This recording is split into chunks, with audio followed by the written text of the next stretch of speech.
Vamos falar hoje de um tema que, enfim, preocupa muita gente. Infelizmente, às vezes pode estar na moda, e já vamos falar sobre isso, que é anorexia, uma doença do foro psicológico, onde, enfim, eu não sou especialista nesta área, mas temos exatamente a doutora Dora Sargento, que é médica de medicina interna, que vai nos falar desta anorexia, que sobretudo nas camadas mais jovens, as meninas, mais no sexo feminino, não sei se estou a dizer algum disparate ou não, tentam emagrecer à força e não medem as consequências. Depois vamos falar, claro, também da dieta, do regime alimentar, de tudo aquilo que é saudável, sobretudo nesta altura do ano em que as pessoas vão para a praia e gostam de apresentar, enfim, o corpo em melhor forma. Por isso convidámos também a doutora Alexandra Vasconcelos, é especialista em medicina biológica, tudo sobre este disco. Para já que estamos na altura, enfim, não é na altura do verão, mas já que estamos no momento em que todas as pessoas vão à praia e gostam de aproveitar o sol, falamos de uma doença muito, enfim, muito importante, que é a anorexia. E antes de mais, para esclarecer bem quem está lá em casa o que é isso da anorexia, mas afinal do que é que ele está a falar, com certeza que já tiveram contactos até com pessoas que são anoréticas, eu perguntava à doutora Dora Sargento, que é médica de medicina interna, que palavrão é este, anorexia?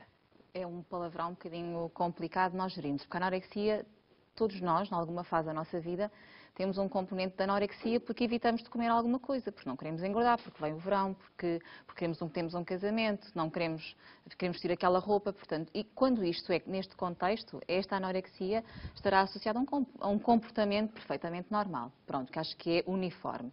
Quando isto é levado ao extremo, aí passamos para uma situação que já tem um componente psicológico / psiquiátrico, em que há um distúrbio alimentar, mas que está associado à própria imagem que nós temos do nosso corpo. Então, eu sou uma mulher magra, mas se eu tiver anorexia, eu olho para mim ao espelho e sinto-me gorda, com um peito enorme, com um rabo enorme, com umas pernas brutais. Nem que eu veja que na balança peso 45 quilos, eu vejo, isto não é real porque eu estou gorda. Isto é um distúrbio e nesse distúrbio as pessoas têm mecanismos que não se alimentam, evitam as refeições, saltam refeições, comem apenas os alimentos que sabem que caloricamente não lhes confere aumento ponderal, aumento do peso, não só faz de conta que escondem a comida, alguns têm um componente de bulimia, ou seja, comem mas a seguir vomitam, portanto tudo isto são um distúrbio do comportamento alimentar. A anorexia pode estar associada também à bulimia? Pode estar associada à bulimia, porque há dois grandes componentes, um dos quais o doente não come simplesmente, vai passando as refeições e disfarçando, isso é anorexia. E depois o componente da bulimia é aquele doente que come, vomita. Aquilo que come, vomita. Não há refeição nenhuma que consiga manter a refeição. Porquê? Porque sabe que aquilo vai aumentar o componente calórico. Isso aí já é dramático. E o grande problema da anorexia é que passa despercebido à família e às pessoas que estão com eles. Aliás, temos tido muitos casos, até que têm sido feitos em reportagem, não é? Imensos casos. A pessoa simplesmente tem um peso infraestimado, não só não aumenta de peso, mas tem tendência sempre a diminuir o peso, e isto é acompanhado de alterações gravíssimas do estado de saúde, assim, grosso modo, não é? Tem complicações graves e pode levar à morte, como é óbvio, não é? A depressão também pode estar associada a isso, uma pessoa que seja... E depois nós temos que pensar noutra coisa. A anorexia pode ser um efeito secundário, vamos pôr assim entre aspas, será uma manifestação de algumas doenças. Um doente que tem um cancro pode ter anorexia. Ou seja, não tem apetite, não tem vontade de comer. Também é dado como anorexia. O quadro depressivo por si só, depressão, implica uma anorexia. A pessoa emagrece, começa a emagrecer sem andar por isso. Não lhe apetece comer, não tem vontade de comer. É uma anorexia que também tem um componente psicológico, mas não é aquela que nós aqui estamos a conversar ou a falar. Pelo menos aquela que mais frequentemente temos. E claro que o próprio verão é uma altura do ano em que nós não temos vontade de comer. Por que é que as grandes refeições, as boas refeições, o bom cozido à portuguesa, a boa feijoada, geralmente as pessoas comem no inverno. Exatamente. No verão preferimos coisas mais leves, mais frescas, menos pesadas. Tem a ver, é nosso próprio organismo que o calor tem características e necessidades diferentes. Que rejeita, não é? Que rejeita, ou que não quer, não apetece. Mas para isso tudo, já que falamos agora também de alimentação e temos a especialista em medicina biológica, doutora Alexandra Vasconcelos, há forma de combater, claro que há, mas uma pessoa que se sinta anorética, há forma de conseguir dar ali a volta à dieta alimentar? Ou tem que ter um acompanhamento muito próprio? A anorexia é uma doença multidisciplinar, que tem que ser abordada e tratada de uma forma, quanto a mim, multidisciplinar. Deve ser tratada medicamente, como a doutora Dora está a dizer, e é instituída terapêutica e normalmente as pessoas fazem antidepressivos, portanto fazem uns medicamentos muito específicos.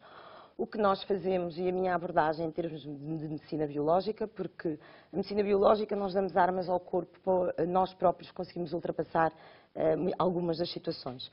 No caso da anorexia, há o acompanhamento médico, o acompanhamento psicológico, o acompanhamento psiquiátrico, eventualmente, se a situação for avaliada e assim a equipa entender. E depois, em termos nutricionais, o que nós fazemos, vamos mais para além da contagem das calorias. O que eu faço é uma crononutrição. O que é que isto significa? As pessoas que têm anorexia têm um déficit em neurotransmissores, especialmente em serotonina. É aquela hormona que nos põe bem dispostas, a hormona da boa disposição. Portanto, há um desequilíbrio entre a produção ao longo do dia da neurotransmissão. Nós, com a alimentação, ajudamos. Obviamente que é mais uma ferramenta no meio de um conjunto de ferramentas que existe para que as jovens, que normalmente a incidência em pessoas raparigas e jovens, essencialmente mulheres e jovens, portanto é um bocadinho aqui o target. A faixa etária. Exato, e muitas vezes é aquela fase em que têm problemas ou com o namorado ou problemas com a mãe. A anorexia está muito ligado a problemas de relação filha-mãe. Ou problemas com o namorado, ou problemas na escola, ou entradas nas faculdades. Problemas emotivos, não é? Problemas muito emotivos, exatamente. E, portanto, há essa questão. O que é que nós fazemos?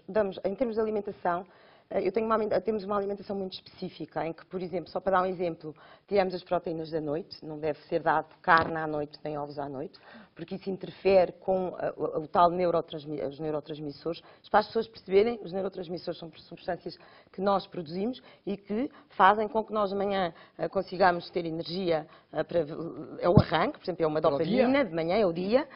Depois, à tarde, nós necessitamos, através de um aminoácido, que é o triptofano, produzimos uma substância que é a serotonina, que é aquilo que nos começa a acalmar o nosso ciclo, para que depois à noite consigamos produzir a melatonina, que é o que nos faz dormir. Com o ar mais relaxado, com o ar mais tranquilo, não é? Portanto, para eu conseguir ter este equilíbrio, eu tenho que gerir os alimentos que eu como durante o dia para ajudar numa pessoa que tem problemas, obviamente. Então, já vamos tentar saber quais são esses alimentos, porque acho que até é bastante curioso, eu pelo menos tenho alguma curiosidade. És assim tão magra? É mesmo assim? É assim tão magra? Porque não consigo e depois disse, nem me quero meter nesta área. Nem te pergunto, se cá não vai obter resposta. Pois, porque ignora a pessoa, porque não é? ignora completamente, porque não há realidade. E se calhar até me vai dizer magra, eu até estou gorda. Exatamente. Portanto, eu até preciso perder uns quilos.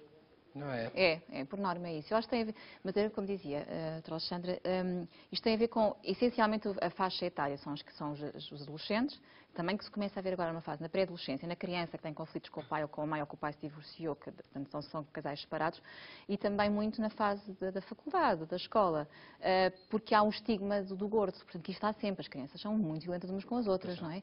E eles levam isto para casa. Como é óbvio, começam a fazer alguns cortes alimentares. Quando isto é agarrado por nós, pais ou por amigos, e conseguimos encaminhar, as coisas correm bem, mais ou menos. Quando não, facilmente aos 9 anos, 10 anos, 11 anos, passa completamente despercebido, não é? Porque a criança gosta de ser magra, faz ginástica, faz exercício físico, e portanto o pai e a mãe também não percebem, come pouco, porque também come pouco, aquela desculpa, está na idade, e rapidamente atinge a adolescência, e portanto aquilo depois é um descalabro. E eu já tive perto uma colega minha de curso na altura, com uma anorexia nervosa, com um quadro psiquiátrico, foi acompanhada pela psiquiatria, foi muito difícil sair da situação. Era uma miúda que contava as ervilhas que comia. 3 ervilhas, 2 bagos de arroz, isto é real, portanto, isto não é história. E, portanto, é muito difícil sair da situação. Há que querer muito e há que ter muita força de vontade e depois, claro, que a equipa tem que ser multidisciplinar. O médico, o colega da psiquiatria, o acompanhamento nutricional, porque depois não se pode fazer uma sobrecarga imediata. Portanto, está o diagnóstico, está feito, agora vamos dar tudo o que precisam. Não, porque então aí é gravíssimo, pode levar à morte. E é que isso depois cria, precisamente, isto é um ciclo vicioso. É que aquilo que a doutora Dora estava a dizer, que elas contam a ervilha que comem e contam o feijão. O que é que acontece? Depois cria-se déficits micronutricionais muito graves, nomeadamente o magnésio, algumas vitaminas, e sem esses micronutrientes nós também não conseguimos, lá está, compor a parte psicológica da questão. Portanto, fica tudo ali, um descontrole total. E o potássio é uma das coisas que elas baixam rapidamente. O potássio, o magnésio, o zinco, cobre e lítio. Vou ter que vos interromper agora, neste momento, porque vamos estar aqui à conversa durante o nosso tempo todo do Alô, para atender um telespectador que nos está a ver do Brasil. E tenho neste momento ao telefone o Luís. Boa tarde.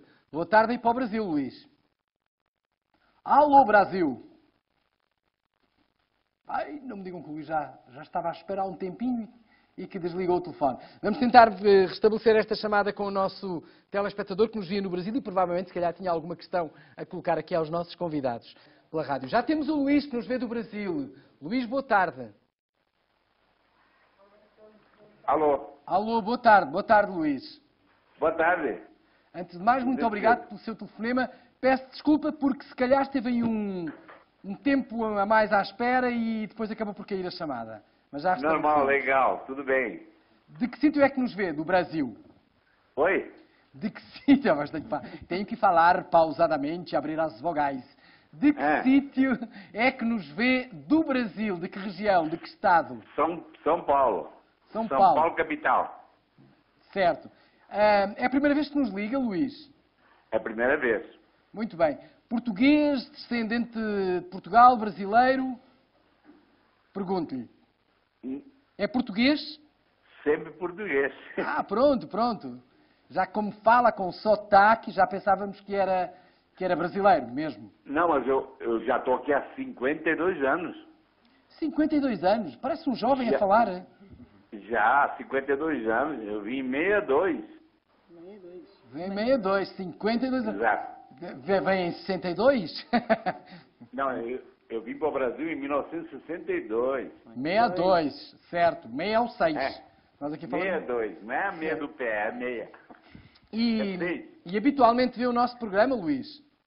Vejo, é uma maravilha, eu gosto muito. Obrigado em nome da equipe. Principalmente das cerejas do fundão, aquilo deu água na boca, né, meu? Já tivemos cá as cerejas do fundão, desceram até aqui aos estúdios e fizeram um sucesso por este mundo fora. Muito bem. Qual é a sua terra cá em Portugal? Cipins Cantanhede, lá da Bairrada, do Leitão da Bairrada, a coisa mais linda do mundo, É bonito, mais não? gostosa. É, uma zona fantástica. É sim, senhora, aí a zona da Bairrada, especialmente onde se come o bom leitão. Muito bem, olha, um abraço para si, em nome da equipa toda. Não sei se quer fazer alguma pergunta aos convidados ou se foi só para dizer um olá. Um alô para eles todos, parabéns para todos, para você também. Muito obrigado. É fantástico ver vocês, gostoso, porque só falam da França, tem que falar do São Paulo, Brasil também, né, meu? Assim, Tá existe cheio uma de grande, portugueses aqui também, existe né? uma grande comunidade de portugueses aí em São Paulo, em especial na Lógico. região de Santos, não é verdade? É uma pena, Diga. pena a seleção portuguesa ter ido embora, né, meu? Pronto, foi eliminado, já é outra conversa, já passou a história. Olha, agora torcemos pelo Brasil, pelo menos, pelos irmãos. Vamos torcer pelo Brasil, né? Olha, Luís, um grande abraço para si. Muito obrigado por este telefonema. Tá bom, então. Muito obrigado. Um abraço para o nosso telespectador que nos via de São Paulo. Enquanto isso, ainda vamos pondo aqui a conversa em dia, vamos falar então desses tais alimentos, depois vou convidar o Alberto Índio para cantar, esses tais alimentos que nos dão, enfim, que transformam o nosso estado de espírito ao longo do dia. Em termos de crononutrição, então é assim, o pequeno almoço, vamos começar pela manhã, os alimentos que permitem a estabilização e a produção das tais dopaminas durante a manhã. Que é aquilo que nos dá energia? Exatamente, são alimentos ricos mais em proteínas, portanto mais alimentos proteicos. Então o pequeno almoço deve ser um pequeno almoço proteinado, com um índice de açúcar mais baixo, ou seja, o açúcar que nós vamos ingerir deve ser um açúcar lento, que pode vir dos cereais do pão. Por exemplo, um pão integral, poderia ser um pequeno almoço, uma base de um pequeno almoço com alguma proteína. Proteína podia ser um ovo ou alguma carne magra, ou proteína vegetal. Por exemplo, vou comer um bocadinho de feijão, um bocadinho de grão ou soja. Tudo isto são boas opções para um pequeno almoço. Não é muito... E a pergunta que eu ando para colocar a uma série de tempo a especialistas, nomeadamente a profissionais de saúde. O leite faz mal ou não a partir de uma certa idade? É uma grande... É uma guerra. Não é uma, o leite, eu acho que as coisas não são... As coisas devem ser avaliadas caso a caso. Não há fundamentalismos. Ai, não, leite não, ou leite sim. Não é, quanto a mim, eu não procedo assim.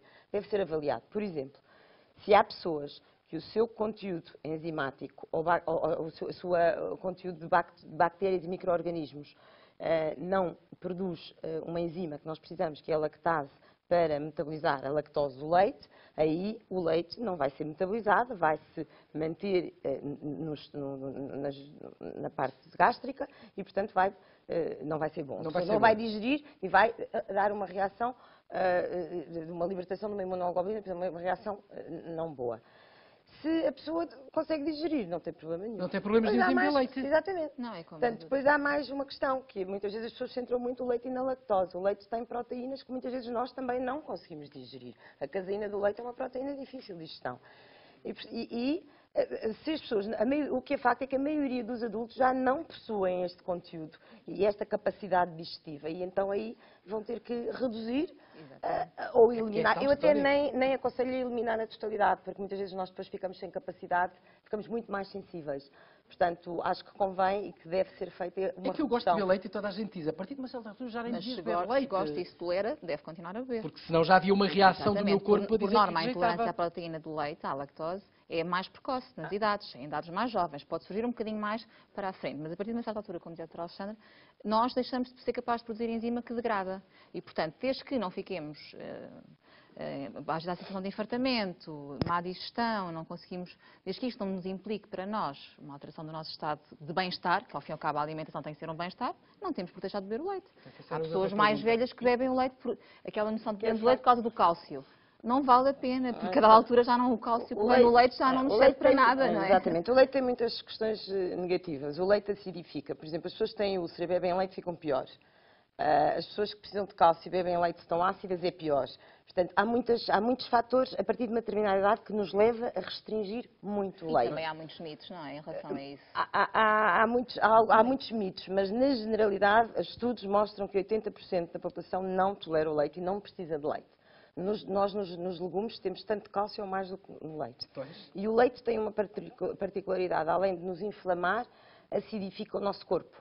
E o nosso corpo ácido, há uma reação aqui um bocadinho dramática e, portanto, é bom termos algum cuidado com o leite. Olha, um bom conselho, principalmente para quem nos está a ouvir e que, de facto, tem estas dúvidas como surgiram. Agora deve ser analisado caso a caso. Claro. As pessoas não é, porque o vizinho deixou de tomar leite, eu também vou deixar. Eu acho que isso não faz sentido nenhum. As pessoas devem ser analisadas. Hoje em dia é fácil, faz-se uma análise e percebe-se se nós temos alergia ao leite, se temos as enzimas, como é que está o nosso conteúdo de bactérias. Se eu não tenho um lactobacillus, portanto este bacilo, que é o bacilo que produz a tal enzima, que é a lactase, que nos ajuda a digerir o leite, se eu não tenho esse bacilo, eu não consigo produzir. Pois. Portanto, se calhar, às vezes, até é preferível compor a nossa flora intestinal e gástrica, portanto, equilibrar a nossa flora para que conseguirmos metabolizar ou digerir não só o leite, mas outros alimentos. Olha, ficámos já bem esclarecidos, mas ainda temos muito mais para falar, sobretudo sobre a anorexia, que ainda há muito para dizer. E já tenho alguém que nos está a ver da África do Sul e que está em direto neste momento connosco. Tenho o Alberto, curiosamente, também ao telefone. Boa noite, Alberto. Boa noite. Boa noite. Está bem disposto, amigo Alberto? Estou bem, e as senhoras? Vê-nos de que sítio da África do Sul? Sim, eu queria perguntar se são doutores ou doutoras ou quem está, os convidados estão aí. E estamos a ouvi-lo, Alberto. Aí gostava de perguntar, e não sei se são doutoras ou... Às doutoras. E tenho uma pergunta, mas isso, queria saber como para perder peso e sim. Quais são, como é... O que posso fazer para perder peso? O que é que pode fazer para perder? Tudo e não tenho conseguido. Muito bem, olha, deixe pelas coisas doutoras. Quer perder peso, não é? Já percebemos isso. Eu acho que o perder peso temos que enquadrar em que situação é que o senhor está, o doente está. Se é um excesso de peso, se é uma obesidade mórbida, se é um excesso de peso acima do índice de massa corporal que nós calculamos, se é uma obesidade grau 1, acho que tudo isto tem que ser encaixado de acordo com o tipo de doença. Quanto é que pesa, Alberto? Como? Quanto é que pesa? Qual é o seu peso? Eu, neste momento, tenho 100 e tal quilos. 100 e tal. Bom, convinha saber também a altura. Quanto é que mede? 1,75 m. 1,65, certo? Certo, sim. 1,65 m, 100 e tal quilos, portanto... Sim, já é algo que se pode fazer e que se deve fazer. Até porque uma coisa que é muito importante nós pensarmos é que o excesso de peso é um fator de risco cardiovascular muito grande. Aumenta a tensão arterial, o risco de diabetes aumenta exponencialmente e com isto vem o risco de AVCs, o risco de infarto. Pronto. Portanto, uma das coisas que se tem que pensar é o que é que implica a diminuição de peso na prevenção cardiovascular. Aí a diminuição de peso deve ser sempre acompanhada pelo médico e depois por alguém que oriente a parte alimentar. Pronto, que eu acho que isso é fundamental, porque nós médicos só podemos eventualmente prescrever alguns fármacos que podem reduzir o apetite, ou que podem aumentar a utilização das substâncias, ou diminuir a insulinoresistência, que é aquilo que o nosso organismo, quanto mais aumenta de peso, mais desenvolve, e daí continuamos a caminhar para o excesso de peso, e isto depois tem que ser acompanhado com um componente alimentar muito, muito importante. Portanto, daí que haja aqui sempre um grande apoio das duas situações, a parte médica e depois a parte do acompanhamento nutricional, portanto, que será uma das questões fundamentais. Sim, abreviando muito rapidamente, só para termos mais chamadas muito a linha. rapidamente, o senhor o que deve fazer é ir ter com um profissional de saúde e identificar porque é que engorda. Existem normalmente 8 razões, 10 razões básicas que nós devemos checar. E, portanto, são essas razões, tem que identificar para que nós depois conseguir instituir a alimentação e a dieta. Porque isto da dieta não é igual para todas as pessoas. Come muito, Alberto, ao longo do dia, come muito. Come muito, o Alberto está em linha, come muito, é uma pessoa de muito alimento. Está sempre... Sim, com muita, sim. Sim, come muito. Come tudo, de batata frita. Pois. Claro. Esse cara também não faz exercício físico, não é? Então, Portanto, uma das razões está identificada. Está identificado. Que idade é que tem, Alberto? Podemos saber. 34 anos. Ainda é um jovem, quer dizer, ainda é uma pessoa nova. Tem que ter algum cuidado. Sim. Muito bem. Olha, Alberto, é um conselho já rápido, consultar consultar um essencialmente um médico, porque o excesso de peso dele pode estar associado a uma diabetes, por exemplo, linear. Além dos erros alimentares todos que são importantes nós fazermos o despiste, desde o comer poucas vezes durante o dia, reduzir a quantidade de alimentos que ingere, o exercício físico, o tipo de alimentos que junta que não deve juntar, que deve ser uma das situações e um dos casos está também aqui em causa, e depois, de acordo com isso, fazermos um regime alimentar. Claro que acompanhado, como é óbvio, como dizia a Dra. Alexandra muito bem, aquilo que serve para mim não serve para outra pessoa, não é? Siga estes conselhos. Não ideia. Muito obrigado, olha, Alberto. Muito obrigado por nos ter ligado. Já agora, de que cidade é que nos está a ver? Da África do Sul? De Welcome, chamada Bem-vindo, uma cidade. Chamada Bem-vindo. De Welcome. Tem o lado aí da sul-africano e por isso mesmo dá aí esse toquezinho de Welcome do lado holandês. Um grande abraço para si, Alberto, e felicidades para si. E thank you for calling. Muito obrigado. O Alberto a ligar-nos da África do Sul e, de facto, a ter estes cuidados. Claro, este é um problema... Falamos, neste caso, da anorexia, que é o facto do emagrecimento repentino, não é? E depois há o outro lado também, que é o da obesidade. São dois extremos. Dois extremos completamente diferentes. Completamente diferentes. Voltando a falar agora sobre o regime também alimentar.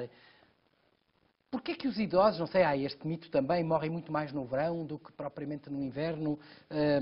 Tem a ver, pergunto eu, tem a ver com o calor, com o tipo de não ingerirem líquidos? Isso é um mito mesmo. É um mito? Isso é um mito. Morrem por motivos diferentes. Morrem por motivos diferentes. No verão morrem muitas vezes por desidratação. Desidratam muito facilmente os idosos e, portanto, não bebem água suficiente. E como não bebem água, depois há um outro problema que se associa, que é a questão da obstipação.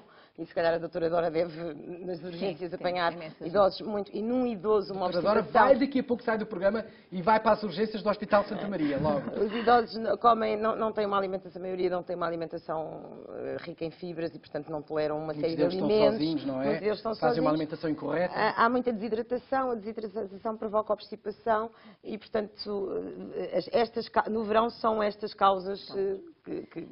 No inverno, por exemplo, eles morrem muito mais por pneumonias, por infecções urinárias, têm um sistema imunitário muito debilitado e, portanto, estão mais suscetíveis às infecções que nós comuns dos mortais não temos. Claro que nós hoje tínhamos um programa para estar aqui 2 horas a falar sobre muitas coisas, mas centrámos um pouco na anorexia, de facto, porque o verão está à porta, e daqui a pouco, e numa alimentação correta. Ainda lhe vou perguntar a seguir como é que se diagnostica, se faz o diagnóstico da anorexia, mais fácil para mim dizer, e quais os sintomas mais comuns, para as pessoas também ficarem um pouco alerta. Perguntava-lhe então, isto à doutora Dora, que é importante saber como é que se consegue diagnosticar a anorexia e quais os sintomas mais comuns.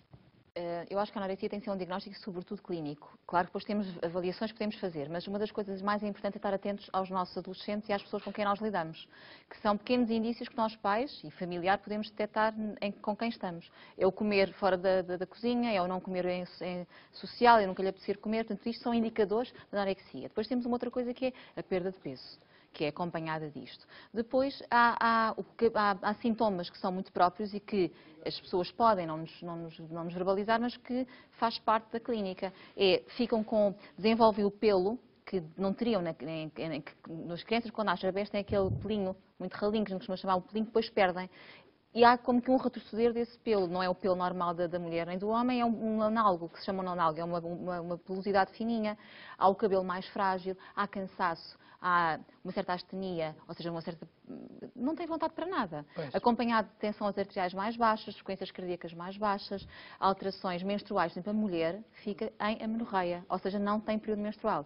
Isto vai implicar que num futuro próximo deixa de ser fértil. Então, tudo isto são sintomas ou sinais que podem levar-nos a pensar que há ali uma anorexia. Se isto for acompanhado de bulimia, há alterações dentárias, cáries dentárias, dentes que partem, dentes estragados. Portanto, Estômago também, estômago, não é? sensação de infartamento, uma dor no estômago permanente, as unhas partem-se facilmente, o cabelo é muito fininho. São tudo indicadores que... E depois, claro, fazemos umas análises. Tem anemia, tem às vezes glóbulos brancos também baixinhos, tem falta de ferro, tem baixa de todos os iões. Tudo isto depois nos faz orientar o diagnóstico. É um diagnóstico multifatorial. Psicológico, uma avaliação psiquiátrica, a clínica por si só e depois análises, como é óbvio, que devem ser feitas. Assim, um resumo para o pouco tempo que temos, mais Exato, ou menos mas seria pronto, assim. já ficámos aqui com sinais de alerta bastante evidentes. Neste caso, há uma alimentaçãozinha... Uma alimentação, basicamente repor tudo aquilo que a doutora Dora disse, estes minerais todos, vitaminas, tudo isto que falta, e por isso é que as pessoas ficam com as unhas, com o cabelo, com estes sinais que se vê que estão desnutridas. Os legumes, muitos legumes são essenciais. Comer legumes crus e legumes cozidos, atenção à forma como se ingere. Os legumes são fontes de vitaminas, de minerais muito importantes. E, portanto, se nós temos de cozedura muito grandes, a maioria dos nutrientes são destruídos. Comer muita fruta e comer pouca quantidade e várias vezes por dia. Várias vezes por dia. Tirar proteínas da noite, completamente erradicar, e tirar o açúcar total da manhã. Não comer fruta de manhã, comer fruta à tarde. Isto tudo, as meninas não vão engordar. Há muitas formas hoje em dia nós de detectarmos e de ficarem todas bonitas, sem engordar e Muito felizes. bem.